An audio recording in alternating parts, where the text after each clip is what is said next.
Ladies and gentlemen, at this time we have an extremely unique opportunity to hear from the NASA administrator. Please help me in welcoming Mr. Jim Bridenstine.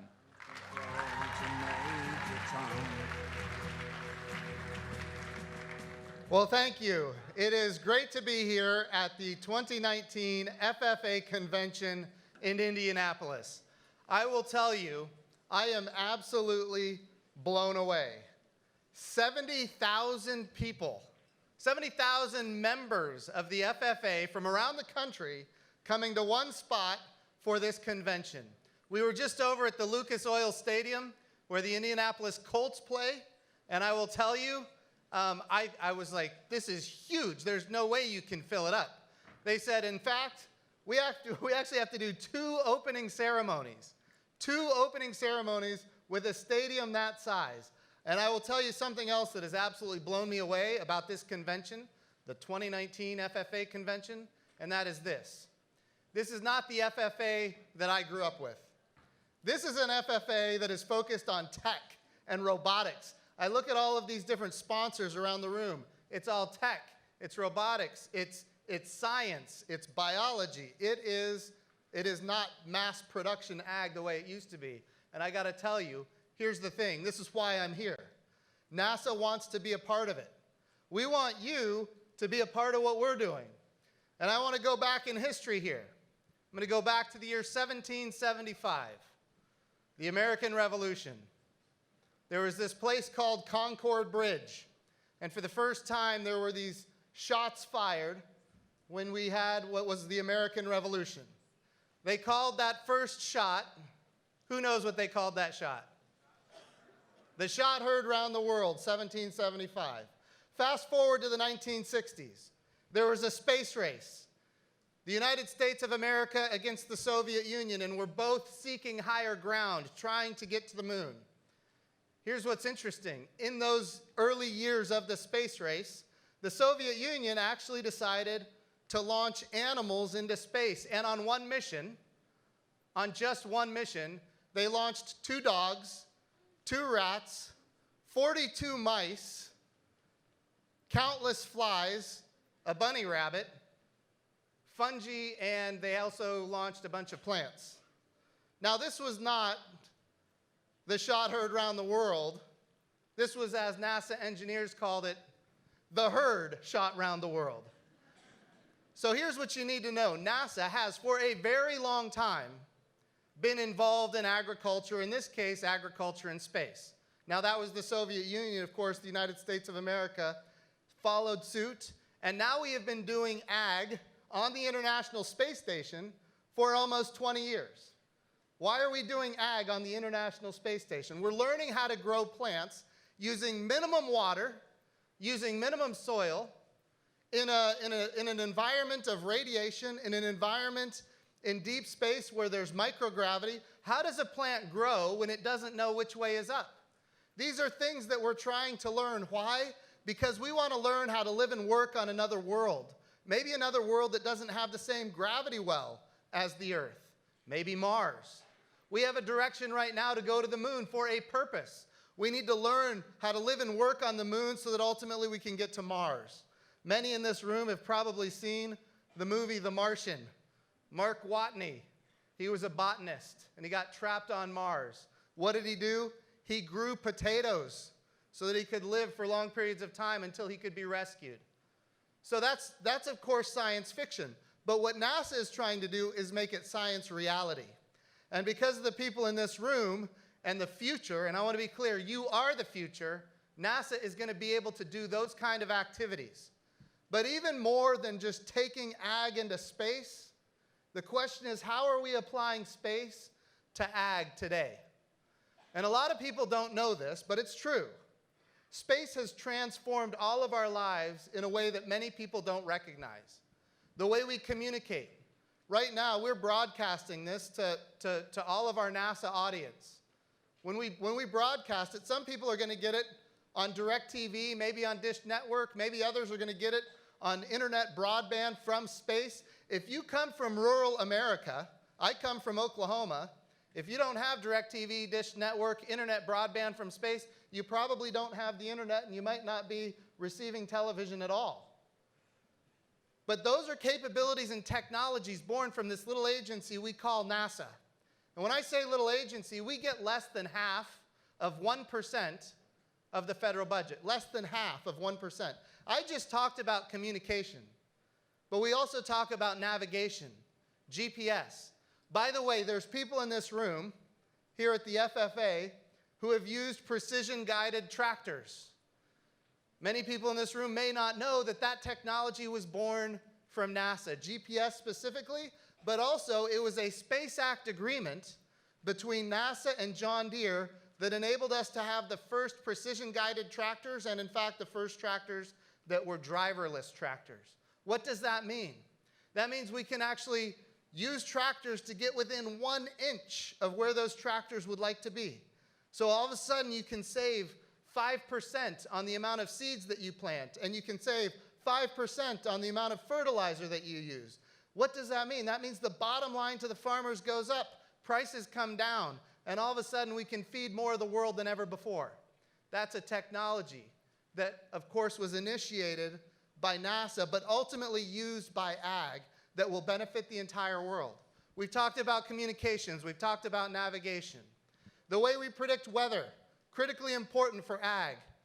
A lot of people don't realize all of America's weather satellites are in fact built by NASA. For NOAA, the National Oceanic and Atmospheric Administration, but they're NASA built. So the way we predict weather, the way we understand the changing climate, the way we do national security and disaster relief, the way we do banking, all of these technologies dependent on space. Every banking transaction, and if you're involved in ag, you're involved in banking. I could see that the Farm Bureau has quite a presence here. But if you're involved in ag, you are in fact involved in banking. And every banking transaction in the United States is dependent on a timing signal from GPS. In other words, no timing signal, no banking, no ag. It's really that simple. What we have done in space is transform the world. But there's a couple of very specific technologies and capabilities that I want to share with you that we are advancing right now today for a specific purpose. We want to be able to increase crop yields while reducing water usage and preserve nitrates in the soil all at the same time. So NASA has been employing its assets. If you look at NASA, everybody sees us doing human space exploration. We take humans into space to the International Space Station, historically to the moon. By the way, we're going to be going back to the moon, and I say forward to the moon because this time when we go, we're actually going to stay at the moon. We're going to learn how to live and work on the moon so that we can go to Mars. But these are all things that people associate with NASA. What a lot of people don't realize is that NASA has an Earth Science Division. And we are looking at the Earth in every part of the electromagnetic spectrum all the time, and we are figuring out how to use that information to increase crop yields while reducing water usage. We have one specific, well, we have a number of technologies, but there's 3 that I want to talk about today. The first one is called Landsat. Landsat is a satellite operated by the U.S. Geological Survey, USGS, but it's built by NASA. And with Landsat, what we're able to get is very specific evapotranspiration numbers for farmers. What that means is when you think about evaporation from the soil, you can get a measurement of how moist the soil is. And then you think about transpiration from the plant, how the plant breathes. You add the evaporation to the transpiration, you get an evapotranspiration number that becomes very specific. And when you say what the plant type is and what the soil type is, and you have a very specific evapotranspiration number, now we can actually get very precise irrigation capabilities that we can share with our farmers. We have been proving this out with the University of California at Berkeley under a cooperative extension between them and us. And what we have found is that for various types of plants, we can actually increase crop yields while reducing water usage and preserving the nitrates in the soil. And I'll tell you, in California, that is tremendously valuable. They're not making any more water in California, but there's a lot more people than there was even 10 years ago, and it's still growing.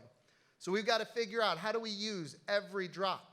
Some of the water comes from rain, some of the water comes from irrigation, and the irrigation is from the Truckee Carson Irrigation District. It's from the Sierra Nevada Mountains.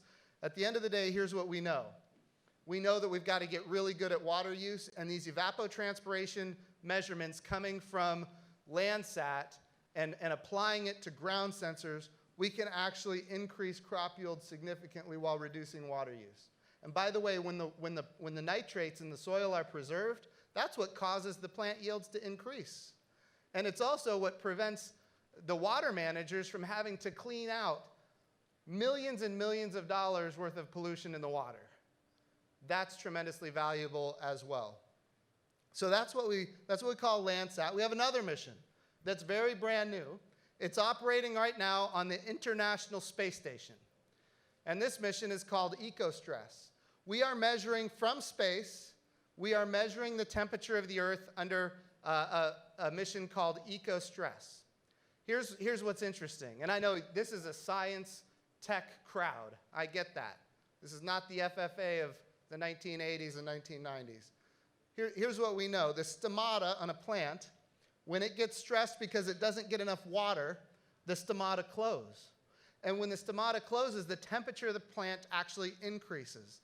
And when the temperature of the plant increases, it does something significant. We're able to see it from space. It gives us a signature that says, this plant is under stress and it needs to be irrigated now. And we're able to see that in space up to 2 weeks prior to when it would be detected on Earth. What does that mean? That means we can actually step in and mitigate problems before they occur. Because after you can visibly see the stress on the plant, it's too late. You're already going to have crop losses. But if we can see it from space, share it with commercial partners, and have people respond to that, it's significant. We talked about Landsat, evapotranspiration numbers. We talked about EcoStress, measuring the temperature of the Earth. We call it infrared, measuring the temperature of the Earth from space. There's another very specific technology. We call it GRACE. What GRACE does for NASA is it measures, no kidding, the gravity of the Earth. Many in this room may not be aware, the gravity of the Earth is always changing. Why is it always changing? Because water is moving around. And from the water moving, we can make determinations as to when drought might occur. So the National Drought Mitigation Center in Lincoln, Nebraska is getting data from NASA as to what the gravity well of the Earth is looking like. And what we find is this. And I want to share with you because this technology is so cool, you're going to like it. Imagine two satellites flying one behind the other in formation. What happens is, as you approach a mountain range, the first satellite is going to accelerate a little bit because the mountain range has more gravity than the satellite that hasn't come up to the mountain range yet. So imagine these satellites flying 100 kilometers apart. We'll call it 100 miles apart. So one satellite approaches the mountain range, and it accelerates. The other satellite has not come to the mountain range yet, so it hasn't accelerated. That difference in distance between the two satellites is ultimately how we determine what the gravity well of the Earth looks like. Eventually, that second satellite will catch the mountain, and it too will accelerate, and that will close the gap. And when that gap closes, we can very precisely say, hey, look, it looks like there's a big gravity well here. Oh, that makes sense. Maybe it's the Sierra Nevada mountains. Maybe it's the Rocky Mountains. But either way, here's what we know. We know that the gravity well is different in that spot on the Earth. However, sometimes we find out that the gravity changes and there's no mountain range there. Why would that be? It's because there's a difference in the moisture of the soil. It could be because there's an aquifer that either has been replenished or maybe it's been depleted. And so from these measurements, we can actually make assessments as to how much water is in an aquifer. We can make assessments as to how much water is in the soil. And we have used these measurements as an agency, not just to make drought predictions here in the United States, but we've done it to make drought predictions in Uganda. And because of that, we have actually done disaster relief ahead of the disaster occurring rather than after the disaster occurring. And when we do that, we save lives. We save lots of lives. And we do it for a fraction of the price that we would spend if we were responding to the disaster rather than preventing the disaster to begin with. 2017, we did this mission in Uganda, It saved lives. It saved American taxpayer dollars. We weren't having to respond to a disaster. We actually mitigated a disaster. These are all agricultural capabilities and technologies that are coming from NASA right now today that are going to have a meaningful impact, not 10 years from now, 5 years from now. Imagine being able to go out into a farm with your handheld device, stand on a certain spot on the Earth, and with data that comes from NASA satellites, you will know the evapotranspiration measurements of the crops where you are standing right there. In other words, you will get very precise irrigation plans based on where you're standing on the Earth and the data in your handheld smartphone. Or imagine instead, maybe it's not evapotranspiration measurements, maybe it's evapotranspiration measurements plus infrared measurements that tell you how much stress your plant currently has. These are all capabilities and technologies that are in the future that it's going to transform how we feed the world. NASA wants to be a part of it. NASA wants FFA to be a part of what we're doing because these are capabilities that are going to be transformational for generations to come. I see that my 15 minutes is up. I've got 5 minutes to answer questions, and before I leave the stage, I've got 5 minutes. I want to make sure I play a 1-minute video. So I'll open it up to a few questions, and then we'll play a 1-minute video here at the end. Thank you guys so much for having me. What an honor.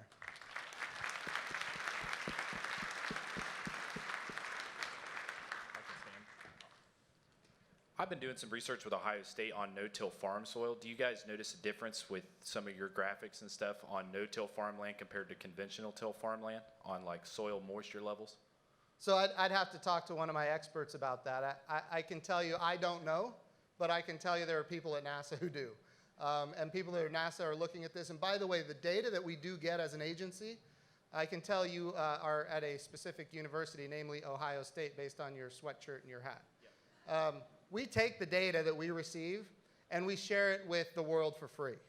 And of course, a lot of that data goes to universities that are doing research on that data. It might be something that you might want to delve into. But certainly it's a question that I would take back to our experts. If you want, we can get you a card and I'd be happy to respond to you. Okay. You bet. We've got one over here. Where am I looking? Just over here. So what are some of the biggest ecological issues that either the United States or the world is facing? And is there some kind of technology that's either in the process of being implemented or could be implemented to fix this issue? Yeah, great question. There's a lot of ecological issues that we're dealing with all the time. I will tell you, when it comes to the United States of America, the water challenges in the western states, I think, are significant. The water challenges are the fact that the population continues to increase. There's not any additional water. And we've got to figure out how to make a maximum use of every drop. Another mission I didn't mention, but we actually measure the snowpack in the Sierra Nevada mountains, and we translate that snowpack measurement into a water equivalent. And then we use other sensors that NASA has capabilities of producing. We talk about spectroscopy. You look at the snow, we look at it, and all snow looks white. But when we look at it using NASA instruments, we can very clearly see that certain parts of the electromagnetic spectrum, the light spectrum, are either bouncing off or being absorbed into the snow. And based on that, we can make determinations as to how fast the snow will melt. So now we've got two very important things. The snowpack, which we get with laser detection and ranging capability from NASA, and we convert that snowpack into a water equivalent. Now we can then say, how fast is it going to melt, and where is it going to end up? And so water managers in the western states are looking at NASA saying, how do we get access to that data so that we can plan for the future? Ecologically, what does that mean? The Delta smelt, for example, in California have been endangered. And there's a tug between ag, which needs the water to produce crops, and maybe environmentalists that need the water to make sure that the fish survive. And here's what NASA wants to do. We want to make sure that we can do both. And because we are doing these measurements and making the prediction capabilities, there's an element there. Then we have the wildfires in California that are underway right now. Well, we got to make sure that the reservoirs are full so we can fight the fires. But if the reservoirs are too full and the snow comes down the mountain too fast, we could end up flooding certain cities. So we're constantly, water managers are constantly trying to strike this balance. And what NASA does, we don't get involved. We don't want to make the political decision over who's getting what resources. We don't want to do that. But what we do want to do is we want to make sure that the water managers are getting as much possible data and information that we can possibly give them so that they can make good decisions to maximize the utility of everyone. So each one of these are unique ecological challenges that have to be dealt with. And we are providing the data and the information so that water managers can make good decisions. Thank you for your question. I know there's so many more questions. I'm coming to the end of my time. I want to say this before we close out, and then I'll call for this video. I would not be doing my job if I didn't share with you all what NASA is up to and why we're up to what we're doing. We're going to the moon under what's called Space Policy Directive 1. We're going to go to the moon sustainably. We're going to stay. We're going to go with commercial partners. We're going to go with international partners.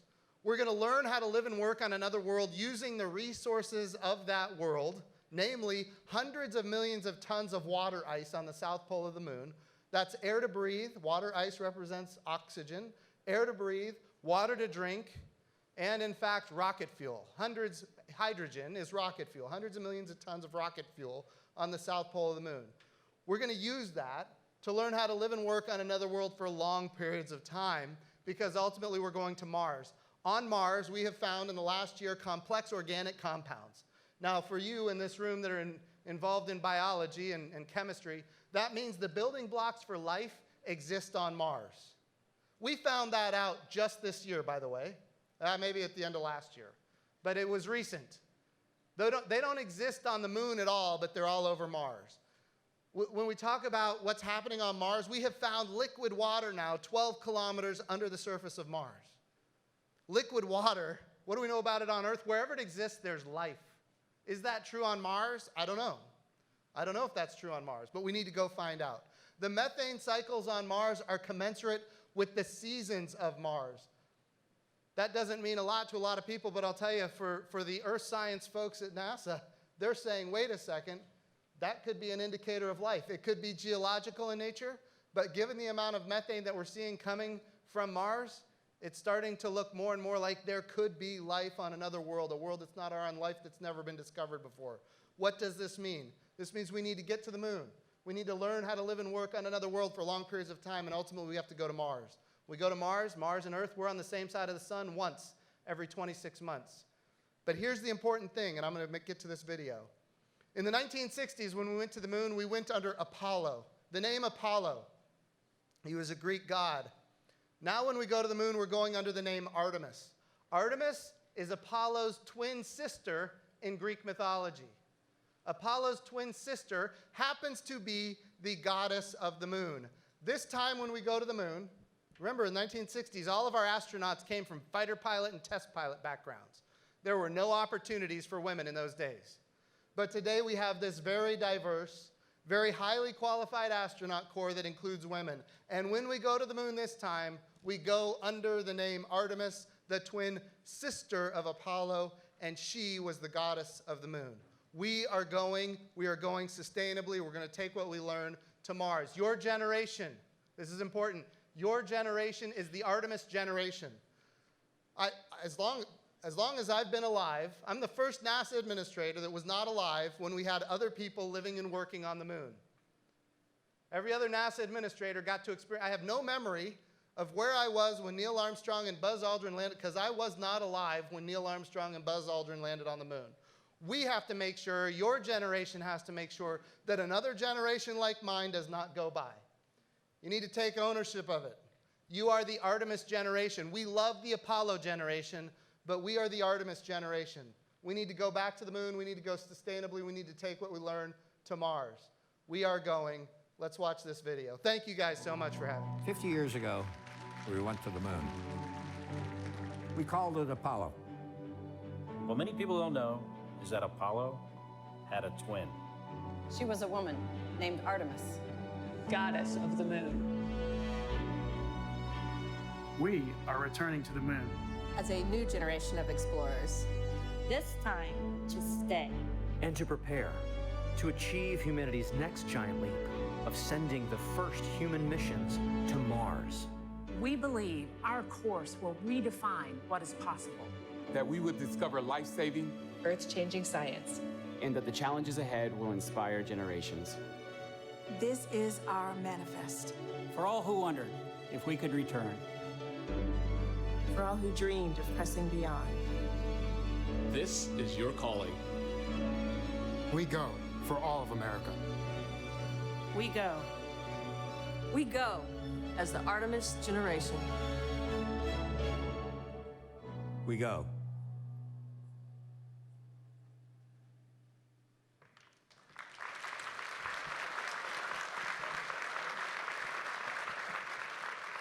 Mr. Bridenstine, thank you so much for sharing with us about agriculture and space. I think I speak on behalf of everyone of how grateful and appreciative we are to have you here today. On behalf of FFA, we'd like to present you with a small token of our appreciation. This cutting board was actually made by an FFA member, Coy Kroll from the Mount Carmel FFA chapter. Ladies and gentlemen, one more large round of applause for Mr. Jim Bridenstine. Thank you very much. Thank you. Appreciate it.